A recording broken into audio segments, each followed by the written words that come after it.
Why just get a new logo is the wrong conversation. Let's have the right conversation right now on the Church Revitalization Podcast.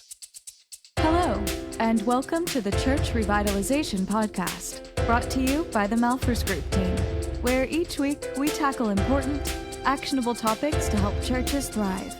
And now, here's your hosts, Scott Ball and A.J. Mathieu. Welcome to the Church Revitalization Podcast. My name is Scott Ball. I'm joined by my friend and co-host, A.J. Mathieu. Unbranded. Except for over here. Yeah, there we go. Yeah, and my shirt, actually. Sponsored.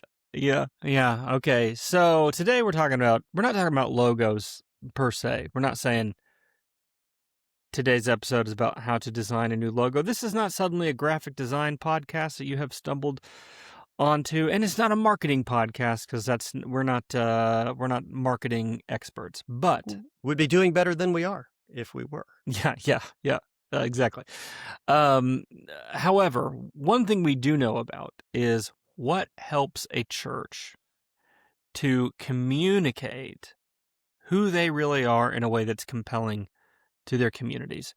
And I think a common mistake that a lot of churches make is they think, man, you know what? We want to attract some young people, some new people.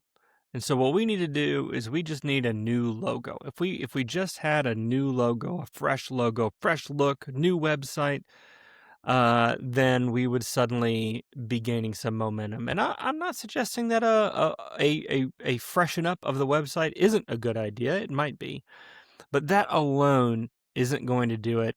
And in fact, if you undergo such an endeavor and it's not rooted in something deeper, then you may actually entirely miss the mark or even misrepresent yourself, which is not something that you would want to do.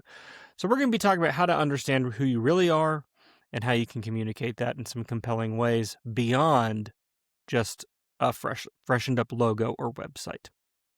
Yep, which is the fun. That's fun. A lot of people enjoy that. Some people don't. A lot of people do love that. Start love thinking what? about. Yeah. You know what? Let me say this, though. I always find it encouraging. I think it's an encouraging part of the strategic envisioning process, Scott, when we're on site and you start usually around discipleship pathway, sometimes as early as mission. Usually by the time you get to discipleship pathway, the creatives in the room start talking about. Oh yeah, they're already thinking brand. about how could we market this? You got to stay on, we only have so much time. You got to stay on track. But I don't discourage that at all. In fact, usually to me, that's like, they're getting excited. They're starting to get excited about the future. Yeah. So we're definitely not poo-pooing refreshing some of this stuff. What we're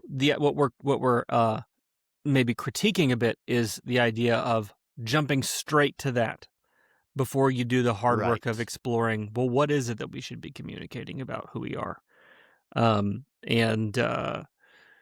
Here's an example of this from the modern era. It's not church related, right? The old Cracker Barrel controversy from earlier in 2026. For our non-U.S. Listeners, I apologize. You won't. Maybe you can Google this, but there's a chain of restaurants that's really kind of like travel stops. They're along highways, and a lot of families stop at them when they are traveling. And it's like an old country store with some like kitschy stuff on one part of the building, and then it's a restaurant. And it's supposed to feel like you're down home in the South and comfort food and all of this. And they kind of went for like a clean, fresh, modern rebrand. So tired. And people were really revolted against this because they were like, that's not who you are. Who you are is we want it to be, we want those things on the walls to be a little bit dusty, actually. We want those things to be a little bit not looking so fresh and so clean. Like that's what we want in the Cracker Barrel. You know what I'm saying? And they weren't doing what we're about to be talking about. It's like, you got to understand who you are before you initiate some sort of change in the brand. Yeah. That's actually a great example. I think that's really good. Not that, you're aging or declining church. You don't want to be like, we're aging and declining. We're crusty. Yeah. So, there might be some work you want to perhaps, go for the next step in the brand after you've done the work. But yeah, Sure. But I think this Cracker Barrel is a great example, Scott, of how to mess things up. Trying to say, here's who we are, and you're not. Yeah. And it was like a solution in search of a problem. Mhm. We're trying to say we're not old fashioned. We're like, it's in the name, old fashioned country store. Like that's what the people wanted. Yeah. Yeah. So not to get too sidetracked on that. Hey, before we dive in though into our key points, we've actually sort of already started, I guess, accidentally. But before we get too far into that, I just want to say, I want to invite you to go to healthychurchestoolkit.com, sign up free for 7 days. Actually, if you're thinking about trying out the Healthy Churches Toolkit, we may or may not have kind of a fun promotion coming up in a few weeks. I mean, still, Are we undecided on? I think we are going to have a promotion. No, we are. It's Okay. just not ready to launch yet. Right. So I guess what I'm saying is, maybe wait a couple weeks. Scott's like, so don't sign up today. Don't sign up today. Remember we told you a minute ago we're not that good at marketing, not good at growing our brand? Yeah, that's good. I know that's really bad advice. I mean, go ahead. Go ahead. Sign up free for 7 days if you want. And you know what? If you sign up free for 7 days now, and then later when we've got maybe this really give us fun some promotion, hacks. You could make a fake Gmail account for this trial, and then do another one coming up. So you could do that every it's just week. The thing for the that we're next doing year. here in a few weeks is so good. I just, Yeah. And we're lazy. You know how 'cause we're sometimes gonna use this when you episode. sign We're up not for gonna something, start when you over on this sign up for episode. something, when you sign up for something, and then like the next day there's a promo, and you're like, oh my, Yeah. if I just waited a day, Mm-hmm. I'm telling you, if you go there now and you sign up free for 7 days, I'll still let you participate. I'm a nice guy. I'll let you participate in the promotion at the end of the month too, because that's the kind of guy I am. Wow. Yeah. Maximum integrity. Good Excellent. guy, bad businessman. Wow. Okay. That's my identity. That's AJ. our new tagline. We're working on our branding now. Good guys, bad at business. Bad at business, yeah. Well, we're nonprofit, so that's good. Okay, step one of what are the steps? What are we talking about? Having the right conversation. So, Yeah. what you want to do? Yeah, we're not jumping into logo. What we're going to do is excavate, not invent. Excavate, not invent. Let's dig in. You've been saying this, Scott. We need to know who we are. Who are we as a church first? Here, I'll be a little bit better at business. You should be doing like the strategic envisioning process with a certified guide from the Malphurs Group. This is what's going to help you uncover these things and start from the foundational thing. Let's get back to mission. Are we clearly articulating that? What are our core values? Yep. What are biblical values that we don't currently embrace that we need to strive towards? How are our ministries organized? What vision are we perceiving that God has for our church for the future? And what are we going to be doing together to get there? So, I mean, these are all of the pieces that are going to help you, reset on like, who are we? Who do we want to be? Only then at the end of that type of work would we say, okay, now let's figure out how to articulate that. What's the branding going to look like if there's anything necessary that needs to be changed? Yeah, I mean, the difference between a church with a real identity and one with a manufactured brand is that one attracts the right people and the other attracts no one. People can sniff out, especially young people, can sniff out something that is fake very quickly. And so it needs to resonate, and people need to feel like they have some sort of a connection between what they're seeing on your website, what they're seeing in your brand, and what they're experiencing when they're there with you in person. And when that gap is enormous, people can sense that, and it can feel very fake. You also want it to not just be, I don't want to hop too far into the next step, actually. So I'll hold that thought for later. But what you want to be sure you're doing is identifying who you actually are and not fall into this aspirational identity trap where you're just talking about the church you'd like to be. Here's a good example of this. When I go to your website, I would actually like to see real pictures from your church. I actually think churches, by and large, have gotten better about this in recent years, because I think a lot of people have made this point and made it well.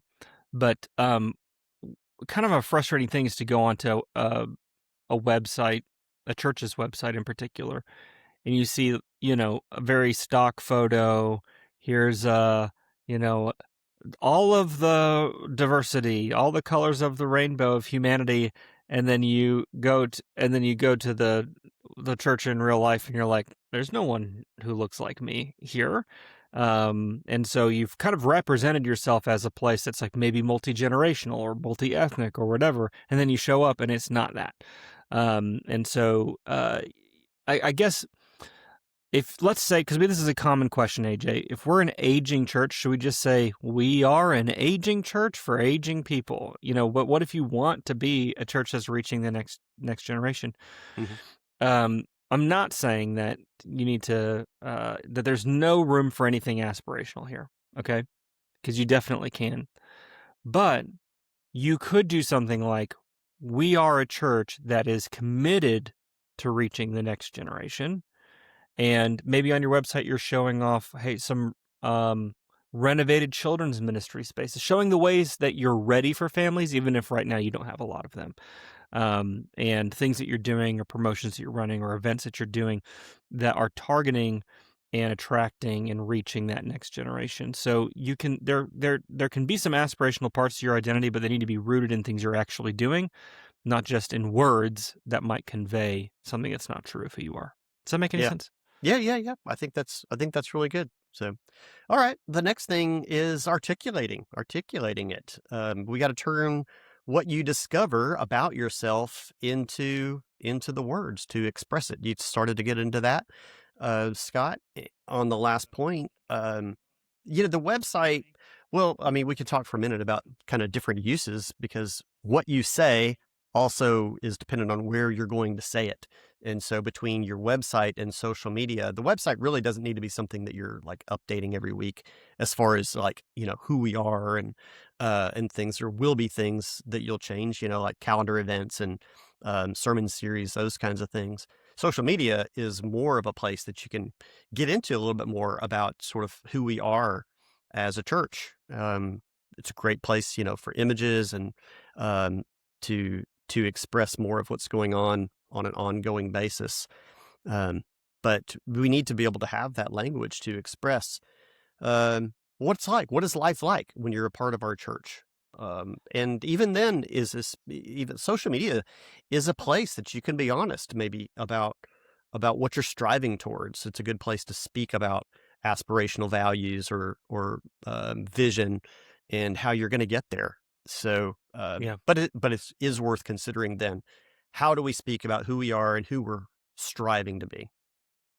Yeah, I think most churches either say nothing distinctive at all. Hey, we love God, we love people. And there's nothing wrong with that idea, obviously. But that, 5 churches on the same street could say the same thing.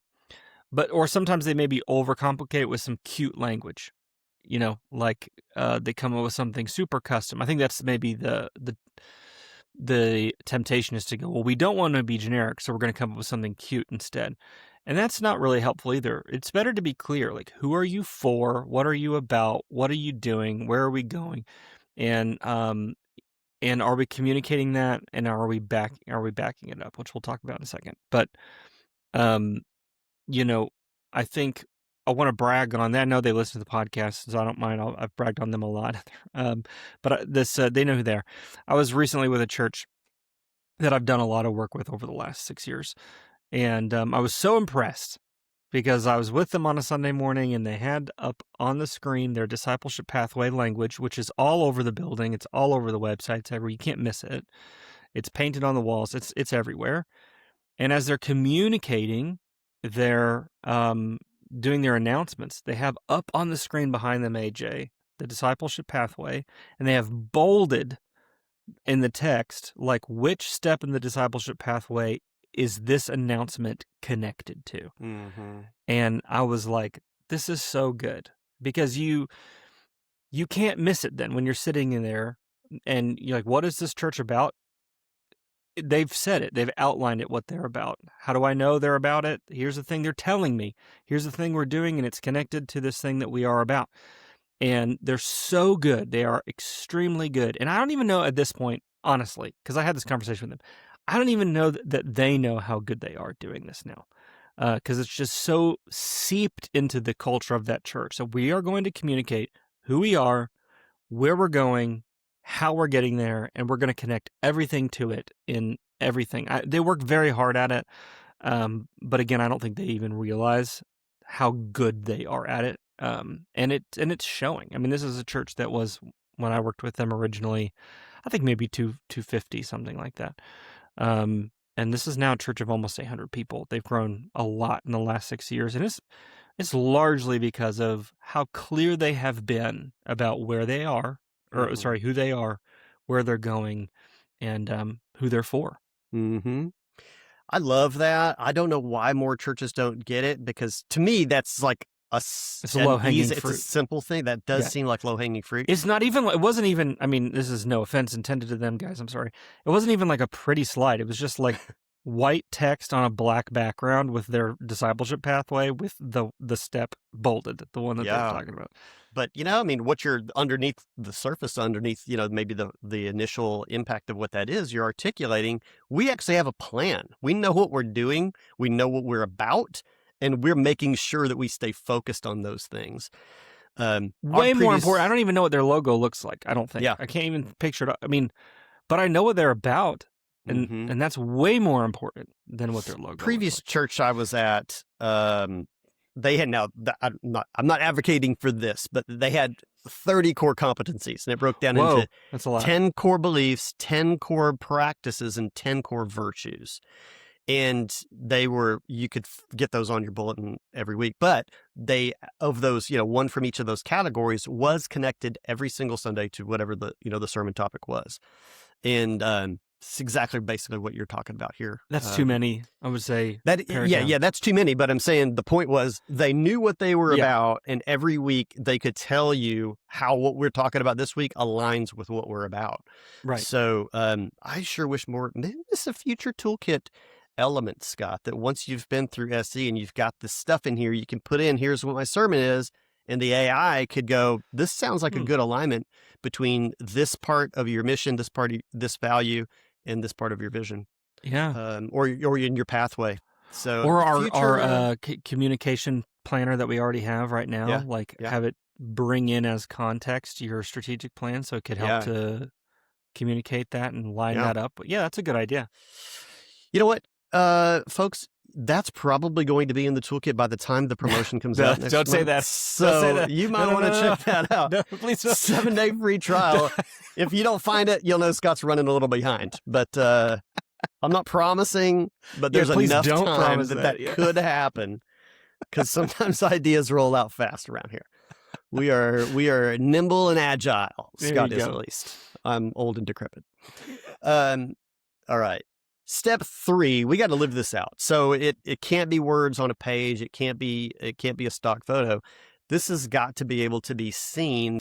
All right. Step 3, we're saying you've got to be living this stuff out. People will notice quickly. If an image has been projected and words have been spoken about yourself, and they're there for a few weeks, they're gonna be like, not really feeling it, not really thinking that they are in person who they look like on paper. So this, of course, this is the hard part. And if you're a church that is going to need to change, or is in the process of trying to change in a revitalization work, it takes time. I mean, culture doesn't change overnight. It takes intentionality, and we just have to manually do it. We have to tell ourselves, here's how we're going to behave. Here's how we're going to communicate, until it becomes culture. And it's culture when you don't have to think about it anymore. You just do it because this is what we do. That's kind of how culture ends up becoming defined.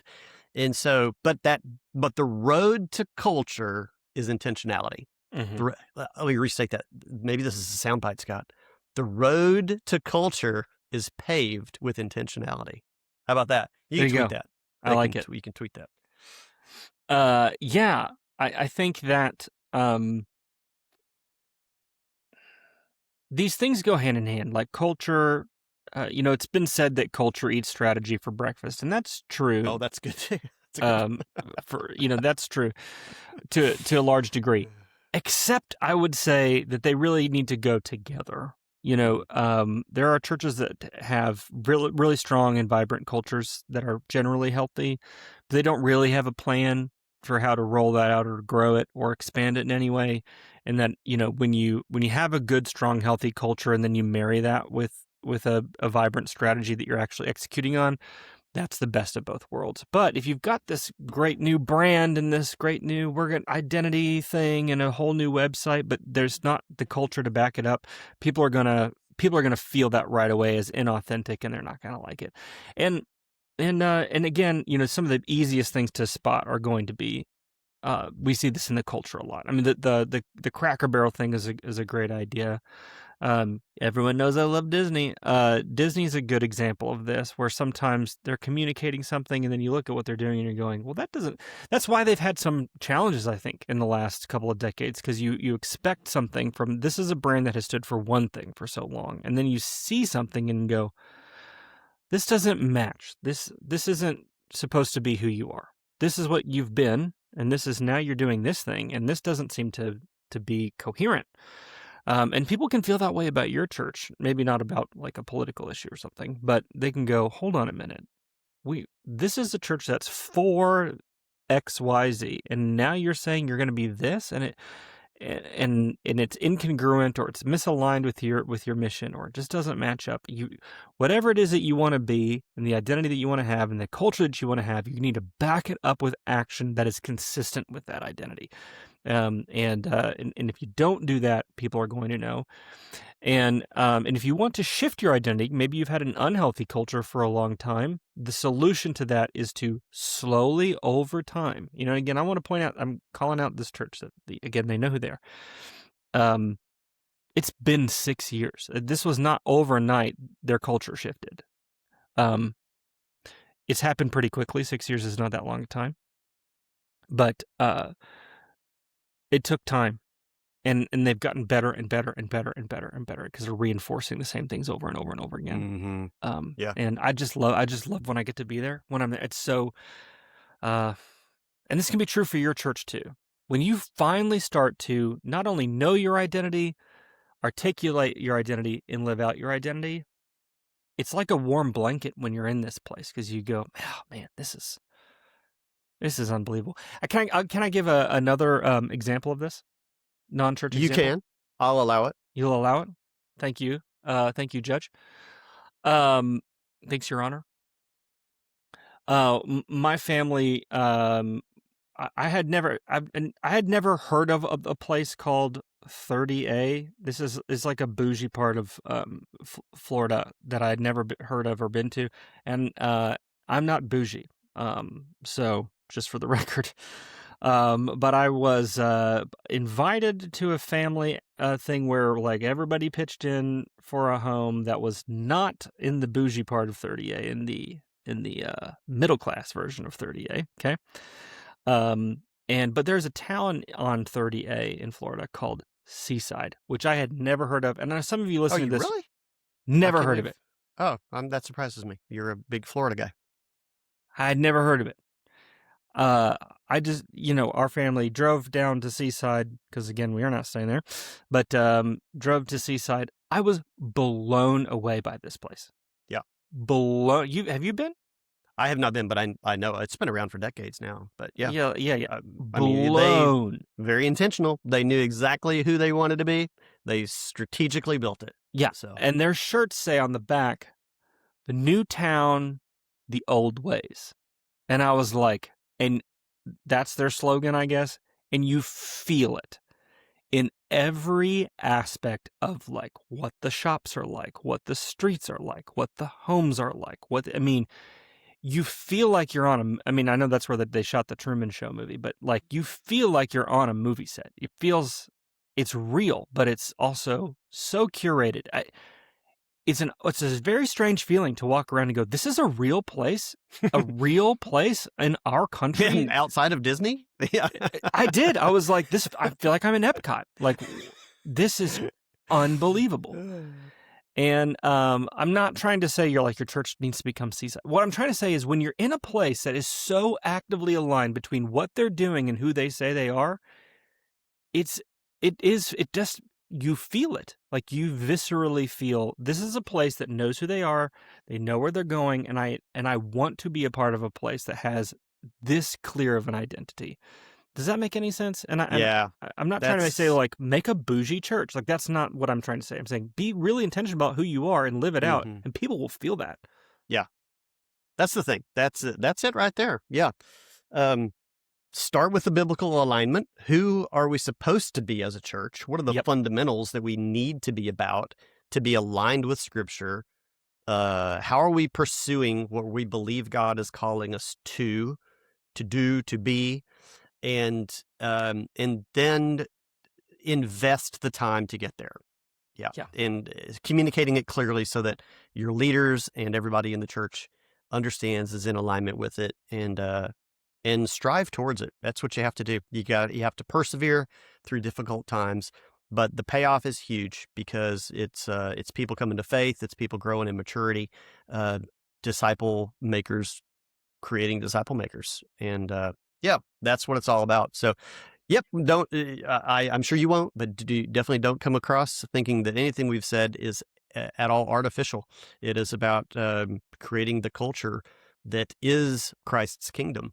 And then striving towards its continued improvement in what you're doing, and growth at people becoming disciples of Christ. So awesome, Scott. We did not talk about logos. We got into the meat. We did. Yeah. Hey guys, thanks for watching. Thanks for listening. Like, subscribe, follow us, share it with a friend. All of those things that help us out because we're not good at marketing. So help us out. Yeah, please. We appreciate you guys so much. We'll see you next week on the Church Revitalization Podcast.